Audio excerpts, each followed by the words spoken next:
Howdy all, I'm Adam the Renaissance Nerd, and welcome to my final review of Picard Season 3. Here we are. We did it. We made it to the end, and my goodness, was this satisfying on so many levels.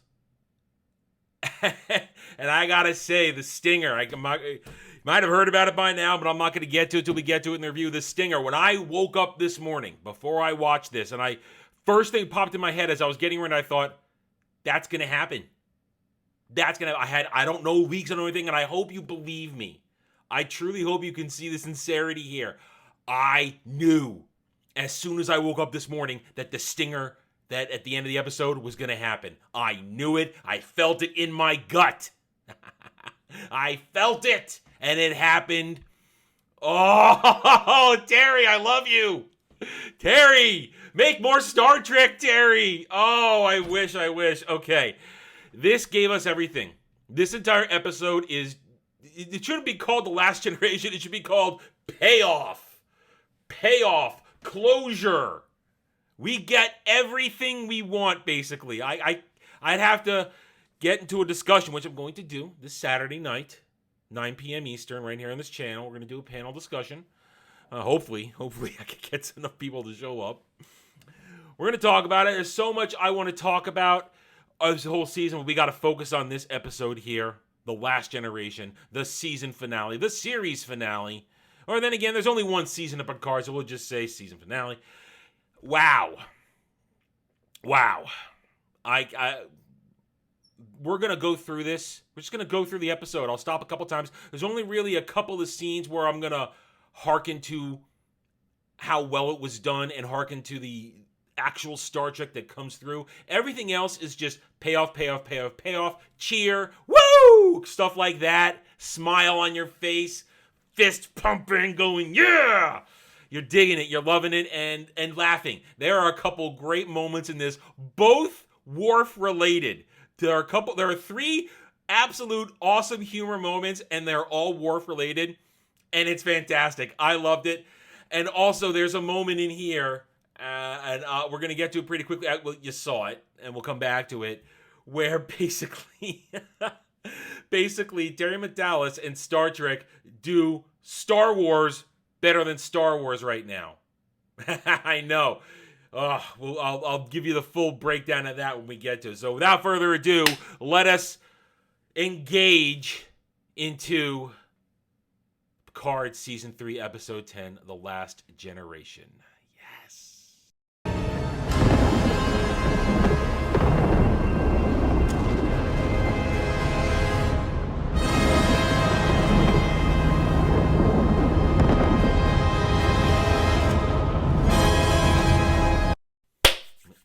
Let's do it. Let's go. We start off where we left off. The Enterprise D is on its way to save the day. And I wouldn't have it any other way. Hey, that rhymes. Anyway, D is on the way. The crew is ready to go. And we start this, again, Terry Matalas wrote and directed this episode. He starts it almost like a real TNG episode. Here it comes. Here comes the Enterprise, except this is coming at you kind of at a cinematic angle, not just the normal float in from a TNG start episode. Here it comes, coming right at you, and they're picking up an emergency distress call from Earth, and it's the President of the Federation, and it's Anton Chekhov, the son of Pavel Chekhov. It's great. Calling back, proper representation, proper respect to Star Trek. I love it. Tell everybody, don't come to Earth. We're going to try and fight this out, but the Borg have won, basically. Prepare yourselves when they come and turn around and come get you. Of course, the crew of the Enterprise, being the crew of the Enterprise, say, whatever, we're going to go save the day. They enter Sol system. They pick up the signal where it's coming from. It's coming from Jupiter. That's where it was. The Borg built a transwarp conduit inside Jupiter. How do you like that? And then they see it, they focus in on it, you get a great shot of the bridge crew, and then boom, there it is. There's the Borg cube sticking out of the great storm of Jupiter. And Picard gives a great speech. We are going to end this. This started 35 years ago. We are going to end this here and now. And this is what I love. Listen, I'm okay with the Voyager finale where Janeway takes out the Borg.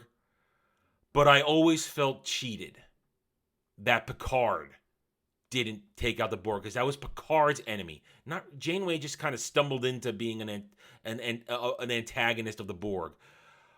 I always wanted Picard to do it, and here we are. Picard and the crew of the Enterprise D/E, they are now going to take on the Borg once and for all and finish the job. And then it pans out. You get it's a classic TNG shot. There's the Enterprise D in front of a massive Borg cube. I'm all in, baby. I am all in. And from here on out, it just, boom, keeps on going at warp 10. Going to warp 10, baby. Warp 11 even. We just zoom on through this. We cut to the Titan, and where I thought that Seven and Raffi were probably going to be captured. No, Seven and Raffi have rallied those who have not been assimilated on the Titan, and they're taking it back. They've modified their phasers to shoot transport beams. Basically, you hit somebody, instead of killing or stunning, they're transported to different transport hubs around the ship. They retake the bridge. They inform us up to the, but now here's the thing. They've trapped the assimilated crew in there in the transporter pad. Yes, Adam, you can say, find your words. I'm so excited. My brain is moving faster than my mouth. You have to understand how much fun I just had, or had earlier today when I watched it. The bridge now under control of Seven, Raffi, and a bunch of people who have no business being there. You got the doctor, the Trill doctor, got some cook from the galley, and another lieutenant, another ensign. They're not supposed to be here, but they're all they got. And we're going to get back to that later. Now they have to figure out, what do we do? We are locked into the fleet system. We're locked in. We can't do anything. What do we do? They're thinking about that. Well, now we go back to the Enterprise, analyzing the situation. How do we stop this? You got to stop the signal. Sorry. The signal has to stop. Signal can't. You have to stop the signal. I know. I'm trying to do a Serenity joke. I know. Come on. Anyway. Crew of the Enterprise manages to isolate Jack's life signs amidst that, because we find out there's not a lot of life signs going on this Borg cube. Put together an away team. Picard says, I'm going to go in there. I'm going to stop this. Beverly, you saved him and protected him from danger. You got him this far. Let me bring him home. Riker says, you're not going alone. And then Worf. I told you there are 3 moments in this that are, to me, funny as hell. And this is one of them right here. Let me bring him home. You're not going alone. And I will make it a threesome. Do you even hear yourself? I love it. I will make it a threesome. Do you even hear yourself? That is well-timed comedy. Deadpan Worf. Riker just, are you kidding me? And everybody else going, yeah, we're going to ignore this. And it breaks what is great tension, but it works. It's not forced. It's Worf. It's Worf! And it's beautiful. It's awesome. I love it. There are still 2 more great Worf moments coming in this. I love them both. But we have our away team. Picard, Riker, and Worf. Gonna go get the job done. Data really wants to go too, but Picard says, Data, I know you want to help, but we need you on the bridge. We need you here. And they're gonna, and that, see, Picard making command decisions. Picard knows where his people are going to do the best. Picard has to be the one to rescue Jack. He knows deep down he's the one. He says, now at this moment, he says it in a couple minutes. Sorry. I'm getting ahead of myself. He knows his job. Riker knows he has to back up Jean-Luc. And Worf's just looking for a fight. Let's be honest. Worf is just looking for a fight because He doesn't think they're going to survive this, and he believes I'm going to go down. I'm going to go where it's the most dangerous, where I'm going to get some action, not just die on the ship. They head on down. We're inside the cube, and right away they realize this is messed up down here. We are not. There should be thousands of drones. It's empty. It's a ghost town. Riker basically goes, this is why I think we're done. We're walking into a trap because it feels too quiet. They find basically desiccated drone corpses. They've been the flesh, the organic parts have been absorbed into the cube to support something. And Picard says, or someone. He knows what's coming. They come to a junction and they got to split up. Because one way is trying to find access to the signal boost, the signal device. At the same time, got to find Jack. Picard says, now here's where he says, listen, at this moment, I am no longer your commanding officer. I'm no longer an admiral or captain. I'm a father. And I got to go save my son. And that's good. Oh, we're going to get to that. We're getting to that. Riker and Worf say, listen, we're going to go keep looking around. We'll be there when you need us. So they separate. Picard makes his way deeper in there. Right away, doesn't take very long. Boom. There's Jack. And again, Terry Matalas knows what he's doing. Jack is basically decked out in Locutus gear. Like father, like son. Looks like Locutus. Same implants, same armor. It's Locutus 2.0, except he's Vox now. He's totally into it. You hear him muttering, fire, do something. He's totally into it. And then, as Picard tries to get through to him, there she is. She hears it. Laughter, looks up, and there's the Borg Queen. Now, I said last week we had the voice of Alice Krige, and it is still just the voice of Alice Krige. Alice Krige is not underneath all that prosthetic makeup. That is a body double made to look a little bit like her deformed Borg Queen, who's basically clinging to life. But it's Alice Krige voicing it, so you know what? Good enough. She still pulls it off. I still hear the Borg Queen. I'm still into every part of the scene. And now begins the round one, the tete-a-tete of Picard versus the Borg Queen. Meanwhile, though, we're not giving up the Titan without a fight. The Titan will still keep going. Seven and her crew, well, here you go. This is the kind of energy you're getting from the B plot, what's going on the Titan. The Borg have taken our crew, taken our captain. But in this moment, here and now, we are all that is left of Starfleet. It's up to us. What we see here is Seven coming into her coming to her own as a leader, a commander, and I dug it. I really dug it. She's inspiring those around her who are not meant to be in that particular situation or are not meant to be on the bridge in a do or die moment. And she says to them, you didn't sign up for this particular part, but you're all we got. You have this little bit of knowledge. You need to man up. You got to do it because we are all that's left. She says it. The Borg have taken everything from us, and now they're trying to wipe out Earth. At this moment, of course, not counting the crew of the D, who are busy saving the world, galaxy. We're all that's left of Starfleet. Everybody else who can do something has been contained or killed on ships, on space dock, everywhere. They are on Earth. They're done. We are it. We have control of this ship because now we can break away from the fleet formation code by cloaking because they discover it's a line of sight thing. So when they cloak, it breaks contact. And they go, and Seven says basically, all right, we're going to cloak out. We're going to do as much damage as we can to buy the crew of the Enterprise D as much time as we can. Now, I'm going to do a little, sometimes you guys know I like to shuffle around scenes because I don't want to break the conversation description of what's going on. we got a whole jumble of stuff here what's going to go on for the next segment of this episode, where you have Picard confronting the Borg Queen while trying to rescue Jack.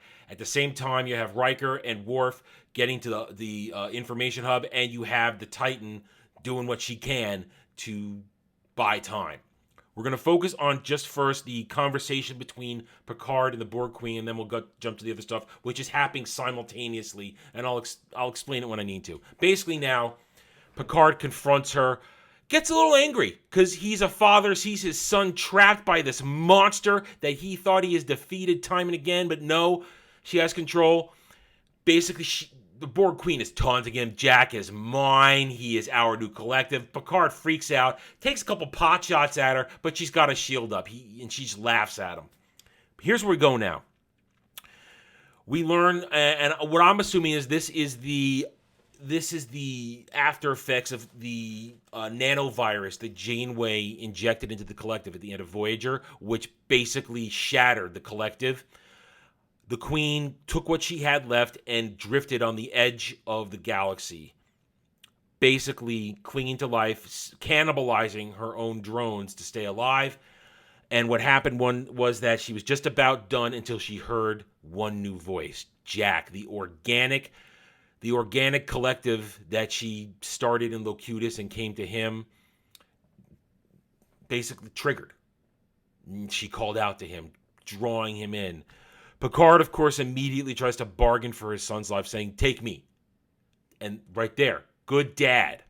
Good dad, take me. Don't take my child, take me. You want Locutus, you want your equal.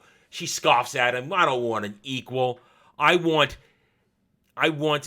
to evolve the Borg. The Borg no longer need to assimilate. Now we simply propagate. Picard mocks her. Oh, you think you can be birthing things now? No, we're going to spread. We're not going to just take flesh and metal and force it. We are going to change the DNA of the galaxy. We're going to spread out with a new purpose. And as she says that, the drones on Titan break free from their holding in the transporter room, which is interesting. I thought a very interesting moment there, the fact that basically these new versions of Borg have one limitation compared to old Borg. You would not have been able to trap in there, because with one of their cybernetic arms they would have instantly hacked it and got through. These new Borg can't hack. They're more flesh than machine. They're organic. They had to brute force their way out, but they do. They're on their way back to the bridge. She begins to taunt him some more. Oh, we aren't just gonna assimilate. We are going to propagate, spread out as the new Borg, and we are going to annihilate.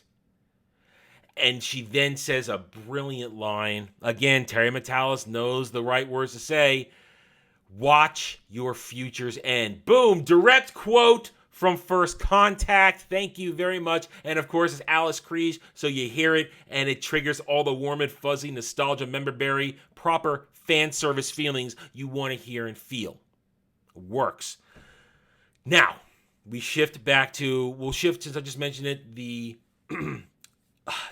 Titan decloaks in a very impressive run and gun scene of flying between the organized fleet, basically trying to take shots, not destroy but cripple ships to try and save space stock while they can. And you would think, well, wait a minute, why didn't they all just turn on them? Because it's a surprise attack. And the unified fleet is unified on one target. They can't adjust fast enough to the run and gun tactics. They've been doing this a couple times. Problem is, this is the Borg, and they do adapt. They start to adapt eventually. Meanwhile, back on the cube, Riker and Worf have found the information node, a hub. They've hacked in to get the Enterprise the schematics that are needed in order to find where the central transmitter is. They get that done, but now that Picard is pushing the Borg Queen's buttons and engaging up there, the Borg come to life. So at one moment you got Worf and you got Riker trapped by a couple of drones, then to get in a fight. Meanwhile, outside, the cube opens fire on the Enterprise, and this is great. They take evasive action. It's just I gotta say, the CGI is great. It's great. I love it. No uncanny valley here. Enterprise bob and weave. They take some damage. Shields at 63%, but they're okay. Now they got to figure this out. And oh boy, something awesome's coming. Something awesome is coming. Meanwhile, you've got Riker and Worf having a great old fight. Have a great fight between the two drones.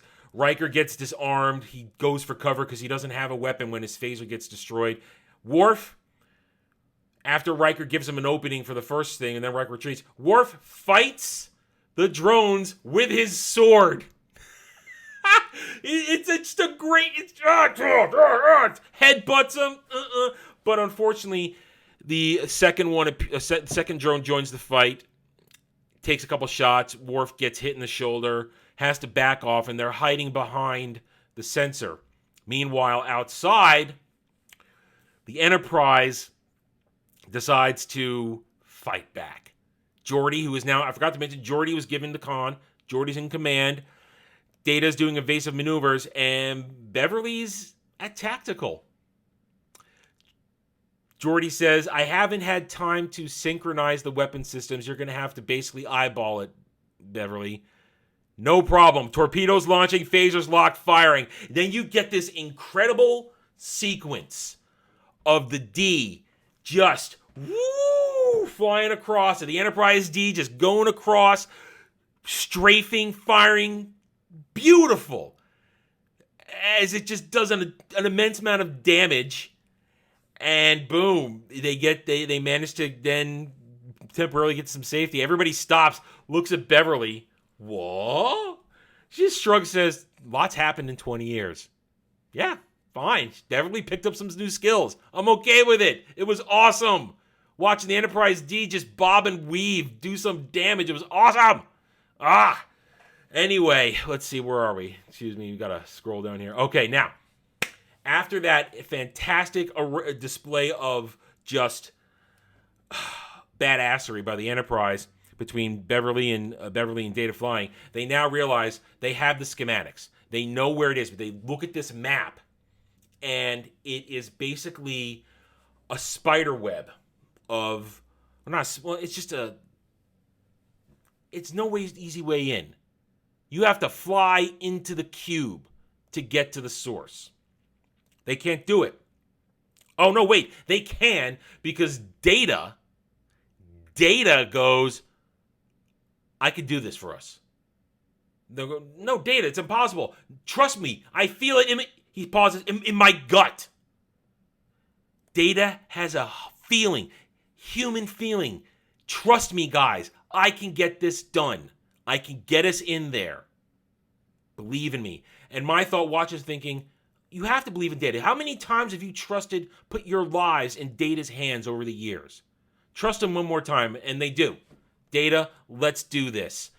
And here's what I mentioned earlier in the in the review. I don't know if this was intentional. I do not. But when you look at that schematic of what it looks like, going to the center of the cube, center of a giant, for lack of a better term, space fortress, which is what generally a cube is. Kind of looks like Death Star 2 from Return of the Jedi. And now, what Data does, he flies the Enterprise into the cube, just like Lando and Wedge flew into Death Star 2 and Return of the Jedi. And that was the opening clip for the review. Data just, boom, goes on in. Has a good old-fashioned good time. Because at one point, Deanna says, why do I feel excitement and pleasure from this? And you just take a shot of Data smiling as he's piloting the Enterprise through, bobbing and weaving to the center. So what you have here, as I said at the beginning of the review, you have Star Trek doing a better job of representing iconic Star Wars than Disney Star Wars can. How do you like that? How do you like that? Great. Meanwhile, back on the cube, Riker and Worf are pressed. They have no way out, nowhere to go. Worf is injured, can't lift his sword anymore. Riker says, what are we going to do? How are we going to get out of this? Worf says, my sword. Riker picks up in a very comical moment, not the moment I'm going to laugh at, though. Picks up, drops it, and goes, oh, shit, this thing's heavier than it looks. He realizes that Worf is just a fucking badass. Worf tells him to pull out the hilt. There's a phaser in the hilt. But Riker pulls it out, boom, boom, boom, takes out the drones, because, of course, they haven't fired any shots yet, and even if I don't think they even could assimilate if they wanted to. Riker finishes him off. And then you get, this is laugh out loud, chuckle, happy moment number 2 joke with Worf for the episode. You had to sit there the whole time? A phaser? You didn't use it? Swords are fun. Swords are fun. Yes, that is pure Worf, baby. Swords are fun. And it's just, even though it's a completely serious moment, it lightens the mood because that's Worf. And I love it. I can't say that enough. I love it. Having a great time. Riker lets the Enterprise know that they're safe and that they have got the information coming to them. Now, as I said, they get the information. The Enterprise makes its way all the way to the center of the cube. Beverly is hot to blow it to hell, but Geordi stops her because he says, wait a minute, Data, do you see what I see? And of course, Data, Geordi, they see what's going on here. They can instantly recognize that the entire transmitter hub is essentially wired to the entire cube. And if you blow it, you blow everything. And here is where we get, once more, classic Star Trek theme. Beverly is so desperate to save Jack. Now she's not so hot to blow it up. But then Geordi turns around and says, Bev, we've got to do this. I know the ones we love, and you get a shot at Deanna and a shot of Data as they're talking about their loved ones are on the cube. But without saying it, we understand. We are once again in a moment of the needs of the many outweigh the needs of the few, or the one. Eventually, Beverly nods. Even though she's so desperate to save Jack, she nods. She's ready to do it. They're going to give... When they find out that when they blow it, they'll have all of 1 minute to get to Picard and Jack.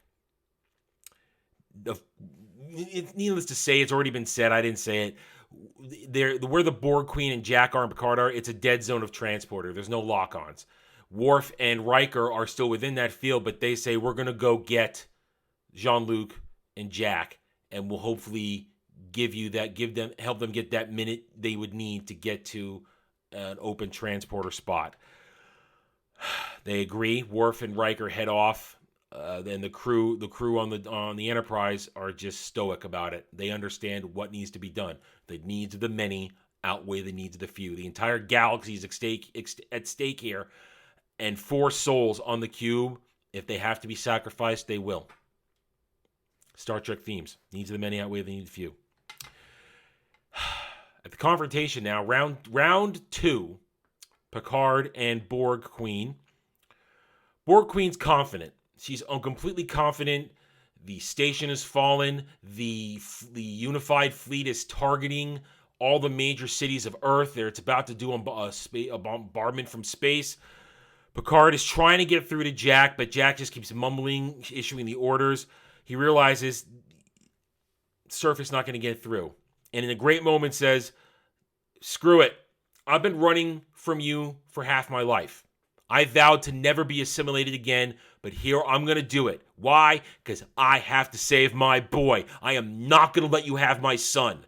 You didn't get me. You're not going to get him.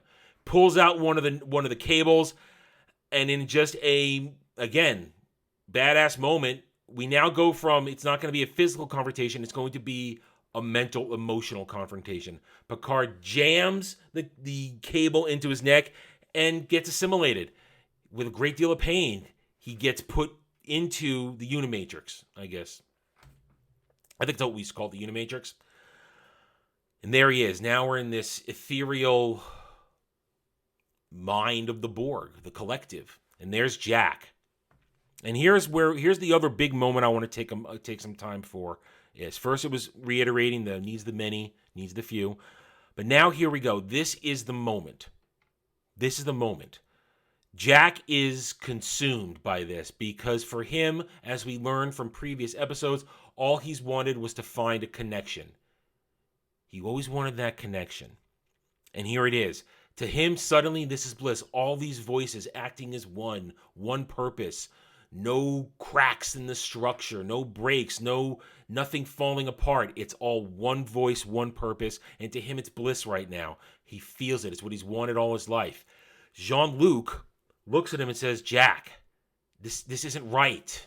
This isn't bliss. This is you've had this forced upon you. She's been whispering in your ear. This isn't right. Jack tries to tell him, no, this is what I've always meant to be. This was put into motion before I was even born. I am the evolution of this. I have to do this. This is my purpose. Then Picard says a beautiful thing.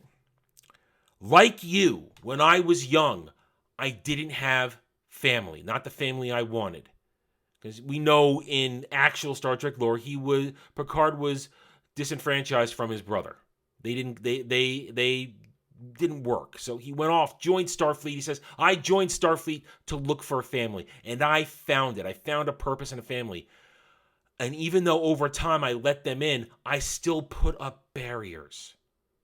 Because I was afraid to make the connection. And for the longest time, I didn't understand what was missing. But it wasn't until I found you that I realized you were what was missing in my life. Oh, good dad. Jack the tears start to roll. He's still struggling with it. We cut back to what's going on outside. Geordi says that we're out of time. We can't give him any more time. Looks around. Deanna, Beverly, I'm sorry, we got to do this. Beverly nods, push the button. Boom! They blast. The transmitter starts to fall apart. And that's it.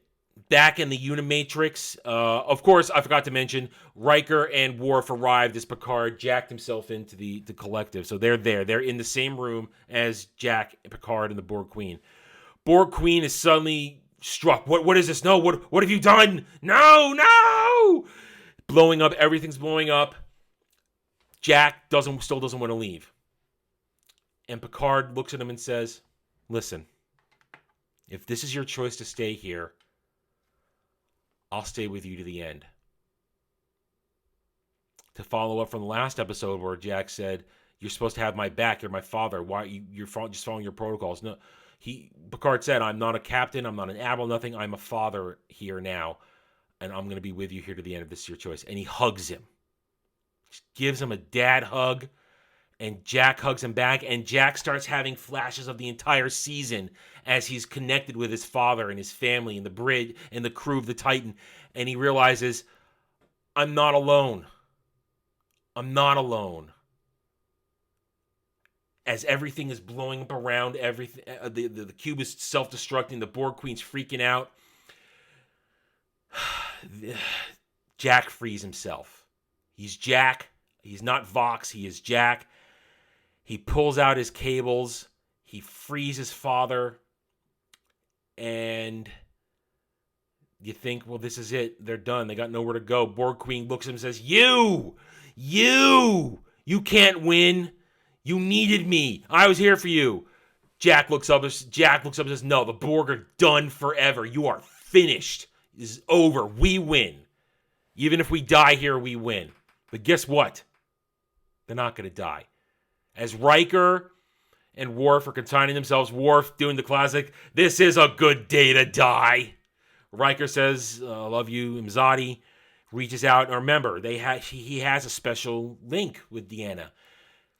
The Enterprise, in its flight, stops because Deanna says, oh shit, I know where they are.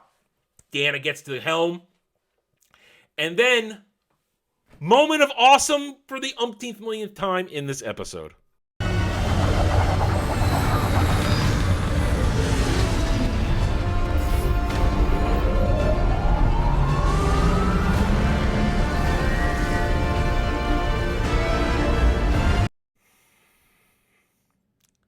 I love moments like that. The Enterprise swoops in to save them.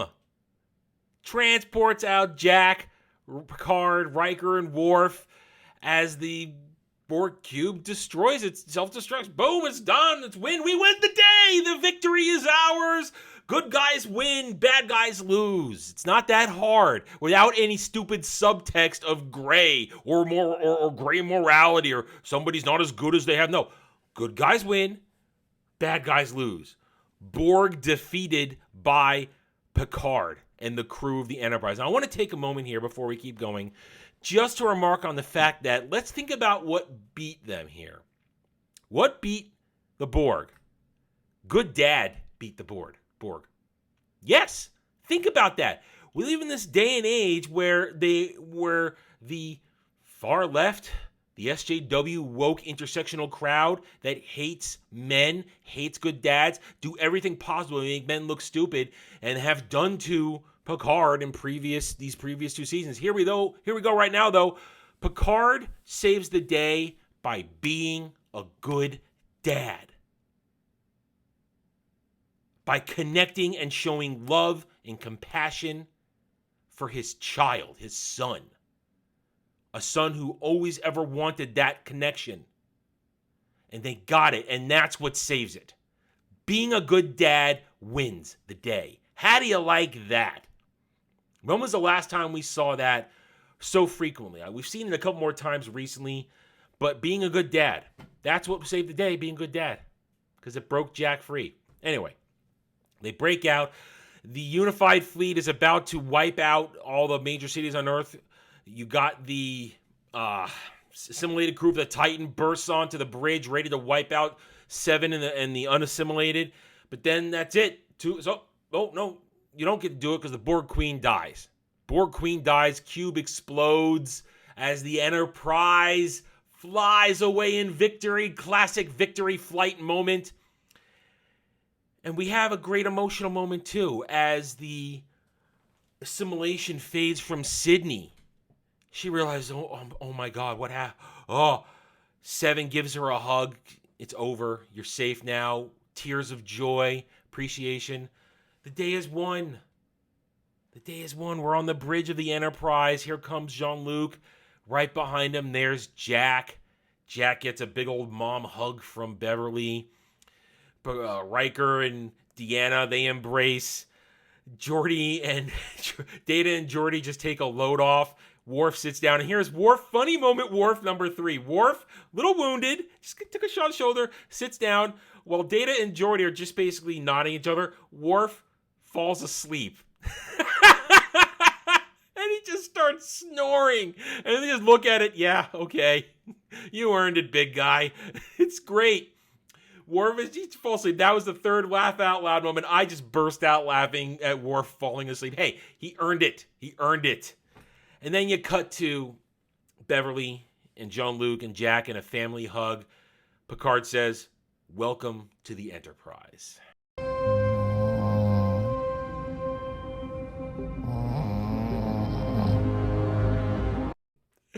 Fade out. We now get a good monologue, a captain's log from Riker. Captain's log, stardate, we'll just say 1. It's the beginning of a new future, a new day where old friends and new friends have come together to save everything. Riker's going to give us a little walkthrough of a couple things here. Then we're going to get a couple of epilogue moments all the way up to the stinger. First, Riker explains that in the wake of everything that's gone on, Beverly has rejoined Starfleet and was promoted to Admiral and put in charge of all of Starfleet Medical, where now she innovated a transporter technique to remove the Borg DNA from all the young officers who got assimilated. At the same time, she also pioneered the way to track changelings through the same transporter technique, and they begin to get rid of all the changelings that have infiltrated Starfleet. We also discover, as we had already kind of figured out, the changelings were telling the truth. Those who they replaced were not all killed because they continued to pump them for information. We cut to a ship. There's Tuvok! Captain Tuvok is alive and well. They didn't kill Tuvok off screen. We get a great moment between Tuvok and Seven, where Tuvok basically gives us a quick little explanation that The crew of the Enterprise have been pardoned for everything they did, including all the stealing and the breaking of the rules and that, for past and present actions that have saved everybody again. Seven thinks she's about to be discharged, kicked out of Starfleet. She offers her resignation. I'm not cut out for this, blah, blah, blah, blah. Tuvok stops her, holds up a holographic data chip, informs her that Shaw had submitted performance reviews before all this began, his final performance reviews. We get one last shot of Shaw saying that even though he is a by-the-book guy, he's old school, he believes in following the rules, and Seven breaks all the rules, acts with instincts and a guts and motion, this and that, she should be promoted to captain. She's going to write a new rule book. And if the rules she was breaking had to be broken, perhaps they were already broken in the first place, that they needed to be remade. Seven is promoted to captain. And as they do it, they play the Voyager theme over it. Warm and fuzzies. We cut to Raffi talking with her son. She's been reconciled with her family in the wake of all of this. Apparently, Worf arrives, says hi. He released all the stuff she's done behind the books, off the books, this and that. She's no longer going to be in espionage because now she's been outed. She's technically been burned because of that, but it doesn't matter. She's happy. She's overcome her problems, I guess. She's going to have her family back. She thanks Worf for helping her, and Worf, they hug. Okay. Then there's Data. Data is in therapy with Deanna. And this is a great knot, a bow on Data's storyline. He's commenting to her how he looks at things and is suddenly overcome by emotion. Could be happy one minute, melancholy the next. But he makes a great statement, and it symbolizes everything of Data's character. I thought my journey to becoming human was going to be the most difficult part of all this. But I've discovered now that being human will be the tougher journey, mastering, understanding these complex emotions. And I'm looking forward to it. I'm so happy to have this opportunity. I'm happy to be here. Deanna's being a bit of a bitch. She's busy looking at vacation plans while figuring it out, while listening to him. Kind of annoyed that he overstays his hour. He sees her every day and he always goes an hour too long. It's your job, Deanna. Do it. Data takes the hint eventually, decides to leave, runs into Riker leaving. Riker and Deanna joke, blah, blah, blah. We cut to 1 year later. 1 year later, there we are at the back of the Fleet Museum. There's the Enterprise D. She is birthed at the museum where she belongs as one of the most famous, greatest ships in Starfleet history. As we zoom in, though, Picard is speaking to what we learn is Riker and Geordi on the bridge. Says something magnificent. And again, I ask and I wonder, was this line intentional? Did Terry Matalas write this intentional? Remember, he wrote and directed this episode. Did he do this on purpose? As it zooms in, Picard is essentially saying, the past is important. We must remember it and learn from it and cherish it and not let it die. Wow. Kind of flies in the face of Disney's Star Wars. Forget the past. Let it die. Kill it if you have to. Where now they're saying, no. The message here is respect the past. Learn from it. Remember it. It makes us who we are. They have a quick conversation on the bridge, recounting, reminiscing the Enterprise D made them who they are. And they're thankful for it. Think about that. Chew on that for a while. As they're walking out, Geordi initiates shutdown procedures. The computer replies. Riker, as they leave, says, I miss that voice. We all miss that voice. R.I.P. Majel Barrett.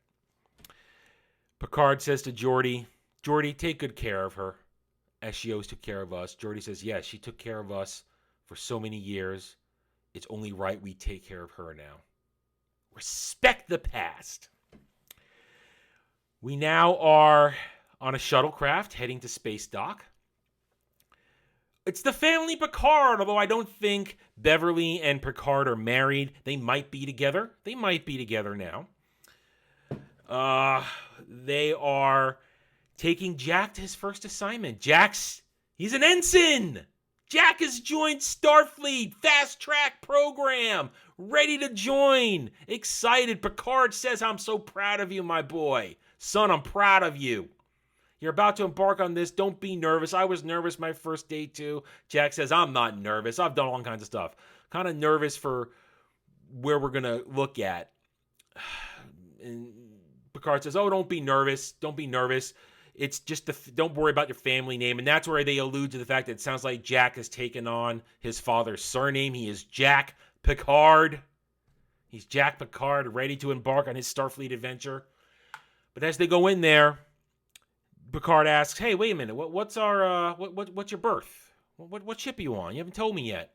Jack says, oh, well, here it is. They're going through. There it is. There's the Titan. Hey, it's the Titan. Look at that. No, Picard says, oh, the Titan. That makes sense. Beverly looks at him and says, Jean-Luc, sorry for the subterfuge, but we know you don't like pomp and pageantry and this kind of attention, but we have a surprise for you. Jack says, I wasn't nervous about being on the ship. I was nervous about how you were going to react to this. Puts his hands on his father's shoulder and says, names do matter. History does matter. The Titan is being rechristened in honor of what you and your crew have done. And as we crest over, we get a look at the saucer section. There it is, 1701 G. The Titan has been rechristened the Enterprise G. Now, I find this so respectful because here we have a Neo Constitution class, and it's an Enterprise. An exploration vessel, not a giant diplomatic vessel like the D, not a vessel of war like the E, but a Constitution class. We don't know what happened to F. F is also a different class. We haven't heard about it. We assume it didn't get destroyed. None of the ships got destroyed. Only ships that got hurt were the Titan when the Enterprise was the Titan. Titan crippled. The Enterprise F is probably still out there. So now we got the Enterprise G. She's out there ready to go with a brand new crew. Picard is speechless. He's happy. Jack walks onto the bridge, starts issuing orders. Go, we're going to the Matalas system. Have phasers and photon torpedoes armed and ready. We don't know what we're going to find. Drops into the chair, but the captain says, get out. Turn around. There it is. Captain 7 of 9. 7 has been given command of the Enterprise G. Her first officer is Raffi, calls her number 1. Belay those orders, ignore it. And we get a shot of our crew. There's Sydney, been promoted to 2nd grade lieutenant. Bajoran guy, he's still there. Alien chick, she's still there. We got a crew that we've become familiar with. Jack starts making jokes. Where do you want me, Captain? I could do tactical. I could do science. I could do a little bit of everything. I'm a man of many talents. She says, no, you sit right here. You are a special advisor to the captain. Right here next to me. I love it. We get a great little speech now of what are we going to do. This is a shakedown cruise. We're just going to go out there, take a look at things. We know what happens with shakedown cruises. What are we going to do with this crew made up of ne'er-do-wells, as Jack calls them, ex-spies, rebels, and thieves? Well, we're going to go out there. We're going to be fine. Talking about legacy, and that means something. We'll talk about that on the outro. And then Raffi looks, says, okay, Captain, we're ready. What's the word? Engage? Make it so? Take her out? A lot of important phrases have been ushered by those in command of this ship. Jack says, this is an important thing. It's the beginning of your story, our story, this legacy that's going to continue forward. 7 smiles, zooms in, about to say whatever her command to move forward is going to be. We don't hear it. We just see the Enterprise go to warp onto a new adventure. But we're not done yet. No, we're not quite done yet, my friends. We cut to 10 forward bar. The Enterprise D/E crew are having a celebration. There's a bunch of little Easter eggs in here. I know there are. I recognize them. I don't know exactly where they're from. You guys can tell me where they are all from. But it's just a great time of the crew celebrating their family, their successes, their victories, their lives, happiness, fellowship, family. It's great. It's wonderful. Picard gives a speech and then says, hey, lifts up an ace of spades. Let's play some cards. Poker! The same way we ended TNG. At the end of All Good Things, Picard joined the poker game, the classic, iconic poker game. They're now all there together. We get a zoom out. We have some music playing. There's a good time. Jokes being made. Worf doesn't like his hand. Everybody's joking. It's a great time. Bluffing, betting. It's wonderful. It's heartwarming. It's great. It zooms out. You get a top-down look as the crew plays their cards. And the theme of The Next Generation plays. Full orchestration. Powerful and strong. Making you feel proud that they got a proper send-off. Stinger. The Stinger. Said it at the beginning of the review. I said that. I hope you believe me. When I woke up this morning, I knew this was going to happen. I opened my eyes, I rolled over, sat up, and I said to myself, this scene was going to happen. We were going to get this type of thing at the end. Not necessarily the Stinger, but this was going to happen. What happens? Jack is in his quarters. Takes out a picture of his parents when they were young. Clearly a shot of Gates McFadden and Patrick Stewart on some sort of event. Takes out the model of the Enterprise D, straightens it up. He's rummaging through his knapsack when a familiar voice says, just like your father, chip off the old block, turn around, it's Q! It's Q! Q is not dead! F.U. Kurtzman Trek, Q is not dead, Q is eternal. John Delancey can still get it done. It is just a minute or two, but it is full on Delancey Q, and I had goosebumps. The hair on my arms are rising. I'm getting the goosebumps down thinking about it. Q is there. Jack turns around, phaser in hand, realizes who it is. You're Q. My father told me all about you. I thought you were dead. Oh, you Next Generation. I thought you were better than that. Thinking so linear. Basically telling us that Q, I interpret this as Q didn't die because Q exists outside of time. Some might say it's just Q at a different point in his own timeline, going back and forth. Q exists eternally. He's outside of time. He's above the rules of time and space because he is Q, as he says right here, a simple name for a complicated entity, being. I thought you were done judging humanity. Q looks at him, get that little small smile. Oh, yeah, your father, his trial ended. But you, my boy, your journey is just beginning. And we get a last shot of Jack as the music drums it up that there's more to come. But there isn't. This was the end. Finale. Done. I want more. Q. Is that right? Simple name for a complicated being. My father told me all about you. I thought you were dead. Oh. And here I was hoping the Next Generation wouldn't think so linearly.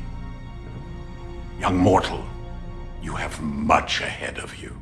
Unfortunately, at this time, there is nothing ahead for Jack. Legacy. Star Trek Legacy is what Terry Matalas wanted to do next. He has pitched it, or maybe he's mentioned it's out there. It's been a story as of late, but at this time, Paramount has not opted to pick it up. Star Trek has not been saved. This was a farewell. This was a thank you. This was an I'm sorry that you had to suffer Kurtzman Trek. But Terry Matalas knows what he's doing. He left the door open. Q is alive. He corrected and created future plots and stories. Picard has a son. There will be a Picard to continue the adventures. The line continues. Classic characters have been given their proper endings, their proper endings. We're looking at you, Data. Characters that are beloved are given new adventures. I still would have preferred a slightly less emotional 7, but I'm happy 7 is alive. I'm happy he's there. And of course, yes, please, I will take a Jerry Ryan show.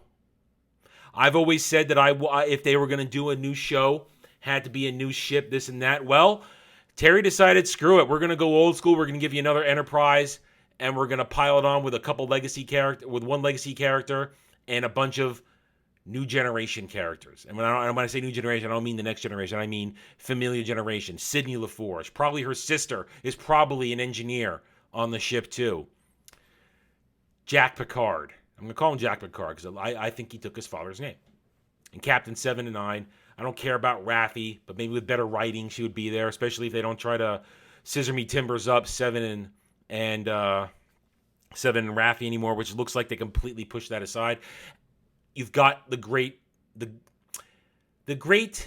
foil. I don't want to even call Q an antagonist. I call him a foil because Q is fascinated by humanity. And he's fascinated by the Picards. The Borg are defeated, but there are still enemies out there. Star Trek Legacy would be the right way to go, but at this moment in time, it is not. That's why I say this. Unless they give Terry Matalas the keys to the kingdom, Star Trek is not saved. There is no future. A Starfleet Academy show set in the Discovery timeline is not going to save Star Trek. A Section 31 movie set in the Discovery timeline is not going to save Star Trek. More Lower Decks, more Prodigy is not going to save Star Trek. Taking characters we care about, putting them on a ship we care about, an Enterprise, a Constitution-class Enterprise out there exploring. With a captain we can respect. We can respect 7 of 9. She's a beloved character. And the host of new characters introduced, you already got a nice little core group. Just add 1 or 2, 3 more characters, and you've got a crew of the Enterprise G. And I want more. I want that. Sign me up. But until you give Terry Matalas keys of kingdom, until you kick Alex Kurtzman to the curb and give it all to Terry Matalas without anybody looking over his shoulder, I'm out. I will watch this season 3 over and over again. I will buy it. I'm ready to. I put this off years. I will go out probably in Christmas. It's going on the list. I am looking to get the TNG Blu-ray box set. I'm gonna get it this year. Good Christmas, Black Friday, Cyber Monday price drop. I'm there. Then I want season 3. I want that on the shelf next year. I already got the TNG movies I like over there. I already got my TOS movies. And if they put out a DS9 Blu-ray, I'm getting that too. I'm ready for actual real Star Trek when it comes around. But what they have coming down the pipe is not real Star Trek. That's why go watch this. If you have been watching my reviews and now you want to go watch it for yourself, you haven't watched it, go watch it. You will have a good time. And then you can just say, that's it, I'm out again. You go in, you go out. You have your fun. Tack it on to what is real Star Trek, and then go back to giving a double-barrel middle finger to Kurtzman Trek and walking away from it.